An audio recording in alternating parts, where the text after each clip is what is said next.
Left right and ಸೆಂಟ್ರಿಗೆ ಮತ್ತೊಮ್ಮೆ ಸ್ವಾಗತ. ಚಂದ್ರಶೇಖರ್ 2 ನಿಮಿಷ ಟೈಮ್ ತಗೊಳ್ಳಿ ಪ್ಲೀಸ್. 2 ನಿಮಿಷದಲ್ಲಿ ಮುಗಿಸಿ. I hope it will be uninterrupted please. 2 ನಿಮಿಷದಲ್ಲಿ ನಿಮ್ಮ ಪಾಯಿಂಟ್ ಇಡಿ. ಈ SI ಅವರು ಕಾಂಗ್ರೆಸ್ ಅಲ್ಲಿ ಇರ್ತಕ್ಕಂಥ ಒಗ್ಗಟ್ಟು, ಅಲ್ಲಿನ ಅಧಿಕಾರದಲ್ಲಿರ್ತಕ್ಕಂಥ ಅವರು ರಾಹುಲ್ ಗಾಂಧಿಗೆ ಪಕ್ಷದ ಮೇಲೆ ಇರ್ತಕ್ಕಂಥ ಹಿಡಿತವನ್ನು ತೋರಿಸ್ಬಿಡ್ತು.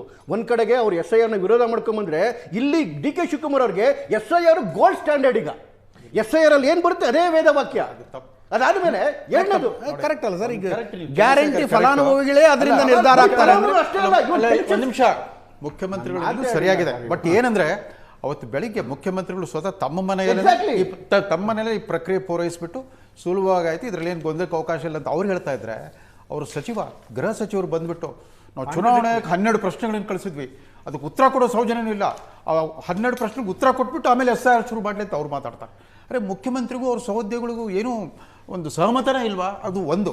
ಇನ್ನೊಂದು, ಆ 90 ಲಕ್ಷ 27 ಲಕ್ಷ ಹೆಸರುಗಳಲ್ಲಿ ಡೌಟ್ಫುಲ್ ಆಗಿದೆ. ಯಾಕೆಂತಂದ್ರೆ ಅದು ಆ ಸಮಸ್ಯೆ ನಮಗೆ ಅನ್ವಯಿಸೋದಿಲ್ಲ. ಪಶ್ಚಿಮ ಬಂಗಾಳ, ಜಾರ್ಖಂಡ್, ಬಿಹಾರ್ ಮತ್ತು ಅಸ್ಸಾಂ, ಬಾಂಗ್ಲಾದೇಶ ಗಡಿಗೆ ಹೊಂದ್ಕೊಂಡಿದ್ದಾರೆ. ಅಲ್ಲಿ ಗಡಿ ಇಟ್ ಈಸ್ ಪೋರಸ್ ಬಾರ್ಡರ್.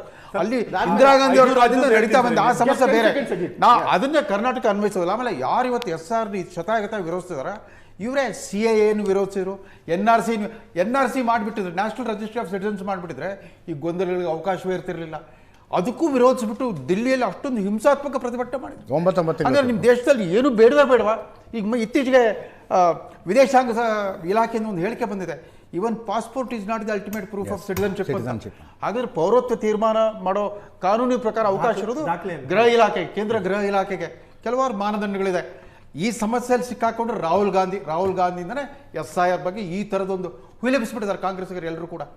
ಅರೆ, ಮುಖ್ಯಮಂತ್ರಿಗಳೇ ಇದ್ರ ಬಗ್ಗೆ ಯಾವುದೂ ಗೊಂದಲ ಇಲ್ಲ ಅಂತ ಹೇಳಿದಾಗ ಗೃಹ ಸಚಿವರು ಏನು ಮತ್ತೆ 12 ಪ್ರಶ್ನೆ ಉತ್ತರ ಕೊಟ್ಟ ಮೇಲೆ ಆಮೇಲೆ SIR ಶುರು ಮಾಡೋ ಷರತ್ತಾಗ್ತದೆ. ಜಸ್ಟ್ 10 ಸೆಕೆಂಡ್ಸ್ ನೋಡಿ, ಕೇರಳದಲ್ಲಿ ಎಲೆಕ್ಷನ್ ಮುಗಿತು, ಅಲ್ಲೂ SIR ಬಗ್ಗೆ ಹಿಂಗೆ ಕಿರ್ಚಾಡಿದ್ರು. ಅಲ್ಲಿ ಸುಮಾರು 23 ಲಕ್ಷ ಓಟ್ ಹೋಯ್ತು.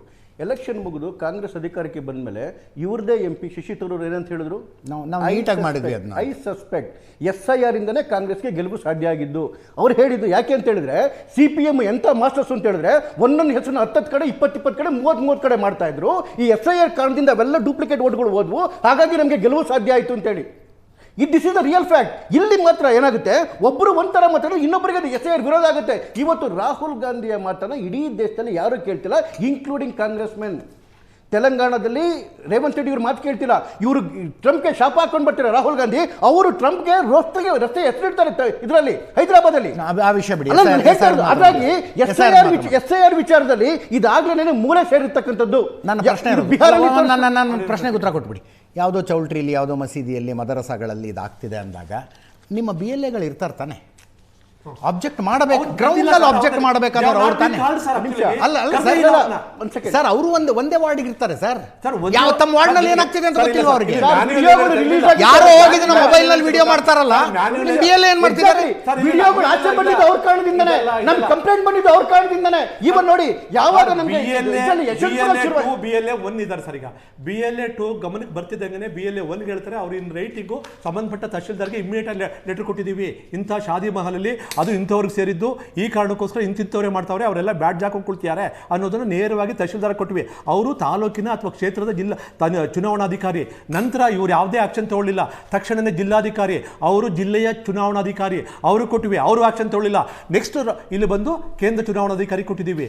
ಇಷ್ಟೆಲ್ಲ ಕೇಂದ್ರ ಚುನಾವಣಾಧಿಕಾರಿ ನಮ್ಮ ಪತ್ರದ ಮೇಲ್ಗಡೆ ಇಮಿಡಿಯೇಟ್ ಆಗಿ ಚೀಫ್ ಸೆಕ್ರೆಟರಿ ಲೆಟರ್ ಬರೆದಿದ್ದಾರೆ, ಆದರೂ ಆಕ್ಷನ್ ತಗೊಂಡಿದ್ದಿಲ್ಲ. ಕೇಂದ್ರ ಚುನಾವಣಾ ಆಯೋಗಕ್ಕೆ ಲೆಟರ್ ಬರೆದಿದ್ದಾರೆ. ಇಷ್ಟೆಲ್ಲ ಆಗ್ತಿದೆ. ಇವತ್ತು ವೆಸ್ಟ್ ಬೆಂಗಾಳಲ್ಲಿ ಏನು ನಡೆದಿದೆಯೋ ಅದೇ ರೀತಿ ಹೊರ ರಾಜ್ಯದ ಅಧಿಕಾರಿಗಳು ತಗೊಂಬಂದು ಇಲ್ಲಿ SIR ಮಾಡಬೇಕು ಹೊರತು, ಇಲ್ಲಿನ ಅಧಿಕಾರಿಗಳು 100ಕ್ಕೆ ರೂಪಾಯಿ ಕಾಂಗ್ರೆಸ್ ಸರ್ಕಾರದ ಹಿಡಿತದಲ್ಲಿದ್ದಾರೆ ಇವತ್ತು. ಇದೇ ಸತ್ಯ. ಇದು ಸರ್ ಒಂದು ಅಂಕಿ ಕೊಟ್ಬಿಡ್ತೀನಿ. ಲೆಟರ್ ಬರೆದಿದ್ದಾರೆ ಅಂದ್ರಲ್ಲ, ಏನ್ ಲೆಟರ್ ಇದೆ ಸರ್? ಇಲ್ಲೇ ಕೊಡ್ತೀನಿ ಸರ್, ಅದೇ ನಿಮ್ಗೆ ಕಳ್ಸಿದ್ದೀನಿ ಸರ್. ಸರ್, ಈಗ 5 ರಾಜ್ಯಗಳಲ್ಲಿ SIR ಆಯ್ತು ಸರ್.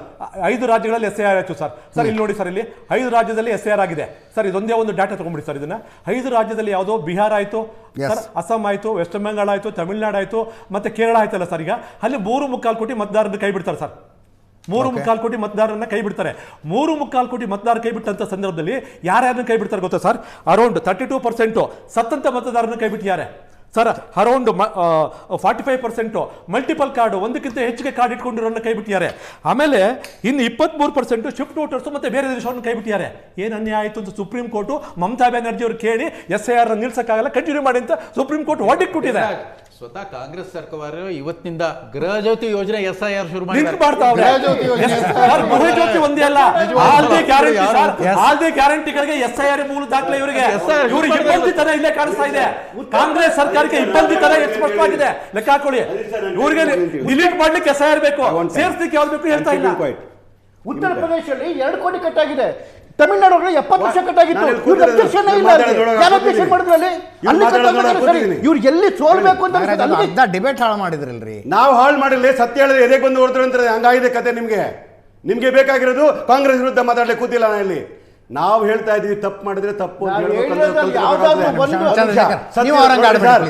ಸತ್ತಿರೋರನ್ನ ತೆಗೆದ್ರೆ ನಮ್ದು ಅಬ್ಜೆಕ್ಷನ್ ಇಲ್ಲ. 2 ಕಡೆ ಇದ್ರೆ ಕಿತ್ತಾಕೋದು ನಮ್ಗೆ ಅಬ್ಜೆಕ್ಷನ್ ಇಲ್ಲ. ಅವ್ರು ನಮ್ಮ ದೇಶದವರಲ್ಲ ಕಿತ್ತಾಕೋದು ನಮ್ಗೆ ಪ್ರಾಬ್ಲಮ್ ಇಲ್ಲ. ಬೇರೆ ವಿ ಅಬ್ಜೆಕ್ಷನ್. ಈ ತರ ಅವ್ರನ್ನ ಬಿಟ್ಟು ಬೇರೆ ಯಾರನ್ನ ಕಿತ್ತಾಕಿದ್ರು?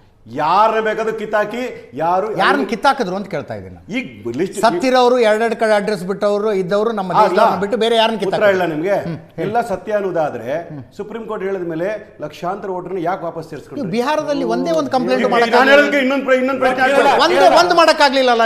ನಾನು ಬಿಹಾರ ಬಗ್ಗೆ ಅರ್ಹ ಮತದಾರನೊಬ್ಬನ್ನ ಕಿತ್ ಹಾಕಿದಾರ ನೋಡಿ ಇಲ್ಲ ಅಂತ ಒಂದು ಕಂಪ್ಲೇಂಟ್ ಕೊಡಕ್ಕಾಗ್ಲಿಲ್ಲ ಅಲ್ರಿ ಬಿಹಾರದಲ್ಲಿ. ಪಶ್ಚಿಮ ಬಂಗಾಳದಲ್ಲಿ ಎಷ್ಟು ಕಂಪ್ಲೇಂಟ್? ಒಂದ್ ನಿಮಿಷ.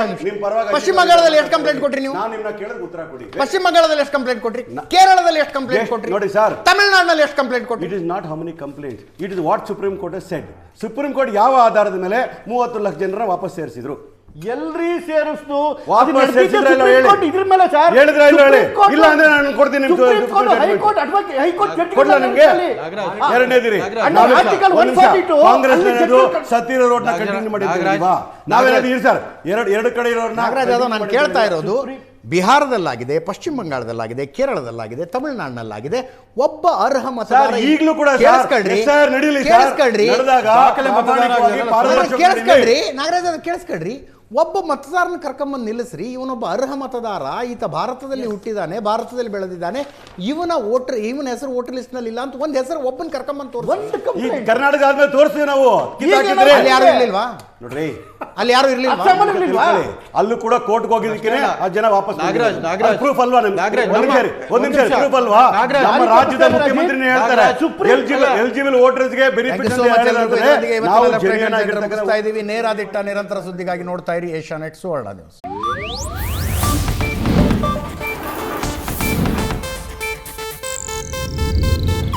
ಇದು ಏಷ್ಯಾನೆಟ್ ನ್ಯೂಸ್ ನೆಟ್ವರ್ಕ್ ಪ್ರಸ್ತುತಿ.